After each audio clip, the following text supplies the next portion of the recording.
अस्सलामुअलैकुम दोस्तों। एक नया इंटरनेशनल टूर स्टार्ट हो रहा है। अभी हम ले ओवर के लिए मैं दुबई में हूँ। अभी यहाँ वेट है नेक्स्ट मेरी जो कनेक्टिंग फ़्लाइट का। लाहौर से मैं आ गया था दुबई। तो अभी ये टर्मिनल 1 में हम उतरे। यहाँ पे ज़्यादा लाउंजेस का एक्सेस नहीं है। एक लाउंज का मैंने एक्सेस लिया, तो ये हमारा लाउंज। तो अभी जाते हैं इधर, आपको लाउंज चेक करवाते हैं। और मैं जा रहा हूँ टर्की, इंशाल्लाह वहाँ जाके आपको वहाँ का कुछ जो है न्यू कंट्री जा रहा हूँ, चेक करवाऊँगा जाके क्या फ़र्स्ट इंप्रेशन है, क्या सूरत हाल है। इंशाल्लाह मज़ा आएगा। ये लाउंज के अंदर आ गया हूँ मैं। ये इधर जो है बार और स्मोकिंग एरिया है राइट पे, और लेफ़्ट पे हमने जाना है। कुछ खाते पीते हैं अभी। ये जो इधर खाने के सीन्स हैं, खाने की वैरायटी जो है लास्ट टाइम के जैसे मैं लान लाउंज किया था उससे कम है, लेकिन ठीक है, डिसेंट है, नीट है। इंटरनेशनल लेवल की जो है वो है। कॉफ़ी मशीन है, क्रोसान, ब्रेड, कुछ सीरियल्स के आइटम्स हैं, टोस्टर। बाकी टोटली हलाल है, इन्होंने मेंशन किया हुआ इस एरिया में। बाकी जो इनका दूसरा एरिया है वो सेपरेट है, इसमें जो है वो बार और स्मोकिंग एरिया है। बाकी लाउंज का साइज़ भी ठीक है, नॉर्मल ही है, जो है वो बड़ा नहीं है, बिल्कुल नॉर्मल है। मैंने भी 3-4 चीज़ें डाली हैं, इनको चेकआउट करते हैं। ट्यूना वाला बेगल है, और ये बीफ कोर की जो है ये सैंडविच है छोटा, आलमंड स्टफ डेट्स, और ये लो फैटी होगा। चलो नाश्ते के लिए कुछ प्रोटीन हो जाएगी। और जहाँ से हम लाउंज एंटर होते हैं तो यहाँ ये क्योसिक बने हुए, बैठ के काम भी कर सकते हैं, सिस्टम लगे हुए हैं। और साथ ही ये बुक्स भी हैं, कुछ मैगजीन्स हैं। निकला है टर्मिनल से, ये हमें लेके जा रही है शटल, जो बस शटल है। ये सामने जैसे फ्लाई दुबई के बड़े प्लेन, तो ये फ़र्क है फ्लाई दुबई और डायरेक्ट। तो डायरेक्ट जो है वो कनेक्टेड होती है टर्मिनल से, जो इसकी फ़्लाइट होती है। हम टर्मिनल से सीधा ही फ़्लाइट में चले जाते हैं। जैसे लास्ट टूर में मैं गया था, हम जैसे ऑफलोड हुए थे अभी थोड़ी देर पहले, वैसे ही ऑनलोड होंगे, फिर उसके बाद टेक ऑफ होगा। तो ये शटल है, इस तरह की शटल चलती हैं। तो ये एक्सपीरियंस है ना लाउंजेस वगैरह का। और दूसरा भी इसी वजह से ही थोड़ा कम है, तो ये इस तरह का है सारा। अस्सलाम वालेकुम। ये जनाब मैं बैठ गया हूँ फ़्लाइट में, तो प्लेन बस थोड़ी देर में टेक ऑफ करने वाला है। ये हमारा जो है जहाज़ की सूरत हाल है। तो ये है बोइंग 737-8 मैक्स, ये प्लेन का मॉडल है। फ्लाई दुबई जो कैपेसिटी है, ये जैसे एमिरेट्स में बोइंग 737 है ना, उससे थोड़ी कम है। और वो जो एयरबस है उसकी तो इससे भी ज़्यादा थी। लेग रूम ज़्यादा था, थोड़ी सी फैसिलिटीज़ भी थी, लेकिन नीट एंड क्लीन है। जैसे वो मैंने अपने लास्ट ट्रैवल में जो थाईलैंड से सिंगापुर ट्रैवल किया था जेट स्टार में, उस जहाज़ से तो काफ़ी बेहतर है। और उस एयरलाइन से भी इसकी सर्विस बेहतर है। एमिरेट्स हल्की कह सकते हैं स्लाइटली डाउन है। एयरपोर्ट के व्यूज़ हैं ये। बाकी फ्लाई दुबई के लगे हुए लाइन में जहाज़। अच्छा, इनके विंग्स में जो है ना, ये साइड पे ऐसे कर्वेचर से बना होता है, जो ये आई थिंक 737 जो 8 मैक्स वाले मॉडल। ये तेरी स्पीड पकड़ ली है एयर से।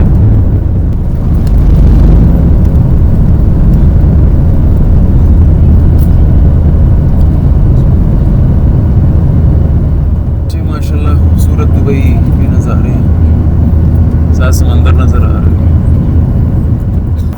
लें जी, खाना हमारा आ गया इस्तांबुल की फ़्लाइट का। वो मैं जो लाहौर से दुबई थी उसका खाना नहीं दिखा सका, तो ये अब आपको दिखाते हैं। 2 ऑप्शन थे, चिकन विद राइस और लैम्ब विद कुसकुस। कुसकुस का मुझे आइडिया नहीं था, वरना लैम्ब को तो अच्छा था, तो मैंने कहा रिस्क नहीं लेते, चिकन विद राइस ही करते हैं। जी अनबॉक्सिंग हो रही है चिकन विद राइस, जो इसका नाम है चिकन मकलोबे। आई थिंक ये दुबई की कोई डिश होगी जिसका नाम है, तो उसको इजी वर्ड्स में समझाने के लिए चिकन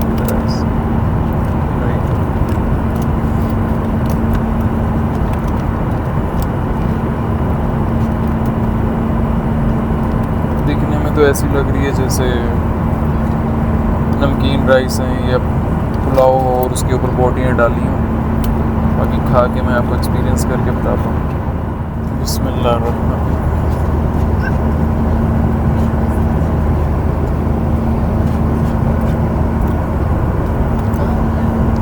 चावल नमकीन है जैसे अरेबिक टच होता है जो यूएई में, गल्फ में, सऊदीया में लाइट, बहुत लाइट स्पाइस वाले वैसे हैं। अभी थोड़ा सा चिकन बाइट करके देखते हैं।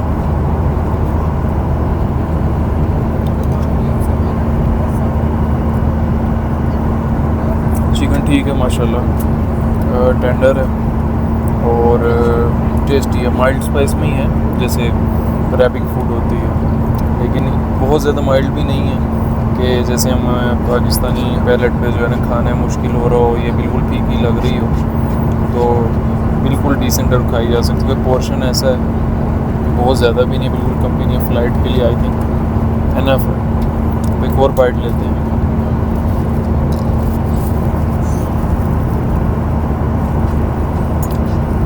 ठीक है माशाल्लाह, अच्छा है। जैसे जो है ना थोड़ी ब्लैक पेपर का टेस्ट है वो जैसे यूज़ की हो, लेकिन मज़े का। ये टर्की हम कुछ देर पहले एंटर हो गए थे, तो अभी 1.5 घंटे का सफ़र होता है तकरीबन 90 मिनट्स। तो ये भी टर्की ही चल रहा है, ये पहाड़ी इलाका सा चल रहा है इनका और क्लाउड्स हैं काफ़ी जब से ऑलमोस्ट टर्की एंटर हो। लैंडिंग में अब कुछ मिनट्स ही रह गए। आई थिंक ये भी इस्तांबुल के ऊपर से ही हम निकल रहे हैं।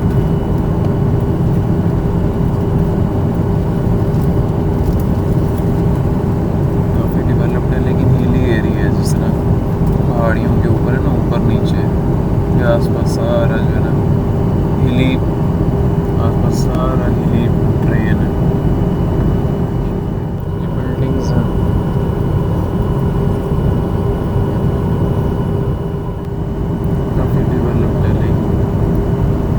स्क्रेपर्स।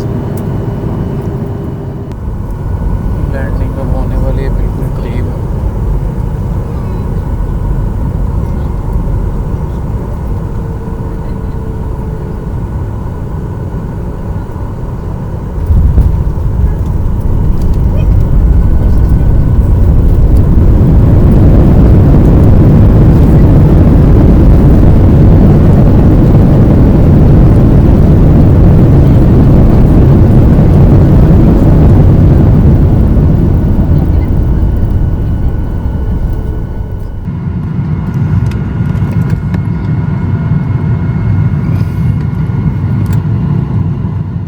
पासपोर्ट कंट्रोल क्लियर कर लिया है, अभी बैगेज का वेट कर रहा हूँ। तो माशाल्लाह ये भी काफ़ी बड़ा एयरपोर्ट है, काफ़ी टूरिस्ट आते हैं इधर। बेल्ट से ही आइडिया हो रहा है, अंदर पासपोर्ट कंट्रोल पे जो रश था उससे भी आइडिया हो गया। मतलब वो जो थाईलैंड में रश था ना उससे कम नहीं था। अभी तो मलेशिया भी जो है उधर ही बहुत रश होता है। तो मलेशिया तो अभी हम गए थे बाई बस सिंगापुर से, वरना उधर का भी आइडिया हो जाता। और अभी इस्तांबुल में ये IST इस्तांबुल एयरपोर्ट है। अभी इस्तांबुल में भी 2 एयरपोर्ट हैं, हम तो खुद अंदाज़ा लगाएं क्या सूरत हाल है टूरिस्ट के और रश की। ये इस्तांबुल एयरपोर्ट का जो है ना ड्यूटी फ्री एरिया, जैसे दुबई एयरपोर्ट में भी ड्यूटी फ्री एरिया, यहाँ से शॉपिंग वगैरह कर सकते हैं। शॉप्स हैं इधर मुख्तलिफ, तो मुख्तलिफ किस्म की चीज़ें ली जा सकती हैं। बाकी यार बैगेज वगैरह ले लिया था, वाईफाई का बड़ा बैड सीन है इधर, और एयरपोर्ट आया वो 1.5 घंटा हो गया। लेकिन ना जिस तरह बाकी एयरपोर्ट्स में मिल जाता है ना कि आप इजीली वाईफाई कनेक्ट कर लेते हो, खासतौर पे पासपोर्ट कंट्रोल के बाद, तो इधर नहीं है। इधर ये काउंटर बना हुआ है, यहाँ पे पासपोर्ट स्कैन करो फिर जाके पर्ची निकलती है। पासपोर्ट मैंने कोई 25 दफ़ा स्कैन की फिर जाके मेरी जो है ना पर्ची निकली है। कई लोगों की नहीं निकली, वो चले गए हैं, कुछ की निकल आई है। तो ये थोड़ा अजीब यहाँ पे, मतलब सहूलत वाला काम नहीं है। और एयरपोर्ट से सिम तो वैसे ही डबल रेट है, उससे महंगी मिलती है। तो वो फिर यहाँ गया होता है बंदा वाईफाई से घर रब्ता करके बता दे खैरियत से, सारा कुछ हर किसी को होता है। तो ये थोड़ा आउट सीन है। बाकी एक और चीज़ बतानी थी कि जो है यहाँ से जो एयरपोर्ट ट्रांसफ़र है ना, टैक्सी प्राइवेट ट्रांसफ़र, वो काफ़ी ज़्यादा जो है ना महंगा पड़ता है। अगर ख़ास तौर पे 1 पर्सन है, इस वजह से मैं अकेला आया हूँ, ठीक है। तो उसका सीन ये है कि तो 3-4 बंदे हों तो फिर वो डिवाइड होके वो ठीक है, बेहतर पड़ जाता है, बल्कि 5-6 बंदे हों तब जाके। वरना इधर ना एक इनकी बड़ी अच्छी सर्विस है कि जो है एयरपोर्ट की जो है एयरपोर्ट शटल सर्विस है हावेस्ट के नाम से, HAVAIST, ठीक है। उसका मैंने थोड़ा आने से पहले चेक कर लिया था, वो वैल्यू फॉर मनी है। अब जैसे एयरपोर्ट ट्रांसफ़र प्राइवेट पड़ता है तकरीबन 50 यूरो का, यानी तकरीबन 16-17 हज़ार का। तो फिर जो है अगर तुर्किश लीरा में जाएंगे तो वो तकरीबन पड़ जाता है 1100-1200-1300 लीरा से लेके 1800-1900-2000 लीरा का, क्योंकि 30-40 किलोमीटर दोनों एयरपोर्ट से जो है ना सिटी सेंटर दूर है। फिर इस तरह का सीन बन जाता है। तो जहाँ से हम बैगेज लेते हैं ना, बैगेज लेने के बाद एग्ज़िट की तरफ जब जाते हैं, एग्ज़िट से निकलने से थोड़ा सा ही पहले एक जो है ना हावेस्ट एयरपोर्ट शटल की जो है वो कियोस्क बना हुआ, काउंटर बना हुआ है, वहाँ से वो 315 लीरा में मुझे जो है वो टिकट मिल गई है। वो भी मेरा जैसे एरिया सुल्तान अहमद सिटी सेंटर, मैंने वहाँ होटल लिया, तो मेरे होटल के काफ़ी करीब है, मतलब वहाँ से वॉकिंग डिस्टेंस लाइक कोई 650 मीटर मेरा होटल। तो ये चीज़ है। तो ये इस तरह लाइक कह सकते हैं कि 1500-1800 लीरा सेव किए जा सकते हैं। और वैल्यू फॉर मनी है 1% के लिए। अगर 2-3%, 4% होंगे फिर भी शटल ठीक है, अनलेस कोई बहुत थक है, ये बैगेज के लिए बहुत ज़्यादा प्रॉब्लम है, ये एज ज़्यादा है तो कोई इशू है। कियोस्क लेडी ने मुझे गाइड कर दिया था -2 में जाना है हावेस्ट में, तो यहाँ से जा रहे हैं -2। एयरपोर्ट से जैसे ही बाहर निकला हूँ शटल की तरफ, ये एयरपोर्ट की एग्ज़िट है और ये ओपन एयर की यहाँ फीलिंग है, हालांकि प्रॉपर नहीं है, अभी फुल शुल हैं।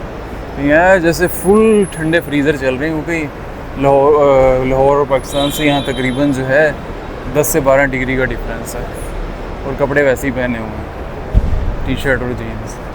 फुल ठंडा फ्रीज़र भी ऊपर पहनना पड़ेगा, वरना जो है ना बॉडी में ठंडा हो जाए ना तो अच्छा नहीं है, अचानक फिर बॉडी में मसल्स जो फटीग आके वेदर की वजह से बंदा डाउन हो। तो इस तरह की आई थिंक यहाँ पे शटल सर्विस चल रही है, तो अब इनमें से कोई लेते हैं। क्योंकि थोड़ा सा लगेज है मेरे पास, ये लगेज है, तो अभी जाके देखते हैं, क्योंकि 650 मीटर भी अगर जो हिली एरिया है वहाँ से होटल का, तो वहाँ भी कैसा रहता है। लेकिन फिर भी यार मतलब अल्हम्दुलिल्लाह मैं अफोर्ड कर सकता हूँ, ऐसा कोई इशू नहीं है। लेकिन मुझे ना वैल्यू फॉर मनी खर्च करने का शौक़ है, और मतलब बड़ा बुरा लगता है कि पैसे ना ज़ाया किए जाएँ। अगर थोड़ा बहुत चलना पड़ जाए थोड़ा इस तरह, तो करना चाहिए, चाहे पैसे ज़्यादा भी हों, जितने भी हों आप अफोर्ड कर भी सकते हैं, तो वैल्यू टू मनी खर्च करना चाहिए पैसे। लें जी, मेरी शटल आ गई है, अब ये लेके जाएगी सुल्तान अहमद।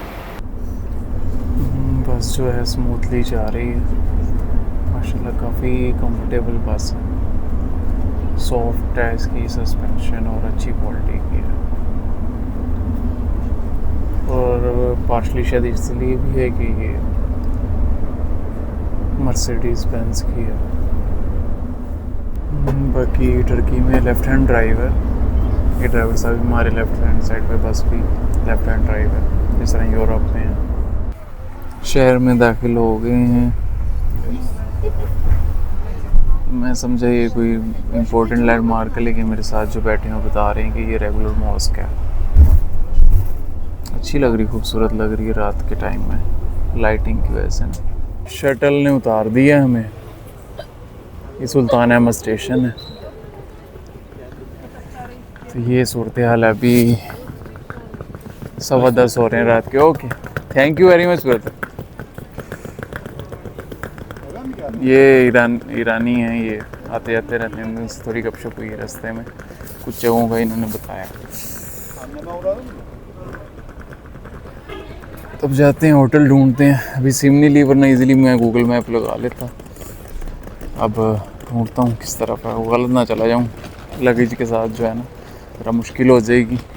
शॉप के साथ ये बाज़ार है, यहाँ सिम का इन्होंने लगाया हुआ है, इससे पता करता हूँ सिम का क्या सूरत हाल है। फल फ्रूट वगैरह भी रखे हुए हैं।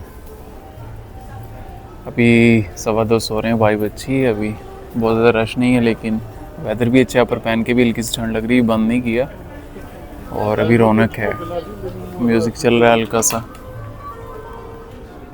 पैदल वॉक करते हुए जा रहा हूँ। सिम मैंने ले ली है। सिम मुझे पड़ी है कोई तकरीबन 25-26 यूरो की, तो तकरीबन ये बन रहे थे 1250 लिरा। और 14 या 15 डेज़ की है, 25 GB। Turkish telecom something like that. तो खूबसूरत स्ट्रीट है ये, बस थोड़ा सा आगे होटल है, मैप पे शो हो रहा है। मैंने कहा रास्ते की वाइब्स आपको चेक करूँ। लें जी, हमारा होटल भी आ गया, रोज़ बुके होटल। जाते हैं अब, चेक इन करते हैं। रास्ते में देख रहा था कोई डिनर प्लेस मिल जाए, चलो डिनर भी हो जाएगा। अब इनसे पूछूंगा कोई नज़दीक कोई अच्छी खाने की जगह या डिनर की। ये होटल की एंट्रेंस है, ये लॉबी है, ये टेरेस को जा रहा है और ये लेफ्ट को रूम्स जहाँ पे हैं। कॉफ़ी टी हर वक्त अवेलेबल है। टेरेस जाके चेक करते हैं। ये टेरेस है इनका, फोर्थ या 5th फ्लोर पे है। डे में सही पता लगेगा।